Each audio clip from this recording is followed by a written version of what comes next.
Esperanto! Rakal!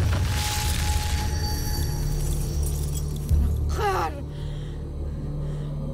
Isa lamang ang ibig sabihin nito. Nakahanap sila ng lunas. At hindi napaslang ni Danaya si Terra.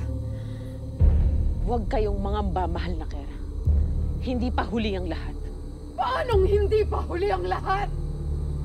Si Danaya ang pinakamalaking hawak ko laban kay Terra. Mayroon pa mga nilalang na mahalaga kay Terra. Nakatitiyak ako na ang pagmamahal nila kay Terra ay katulad ng pagmamahal ng inang si Danaya. Sino ang iyong mga tinutukoy? At nasan sila?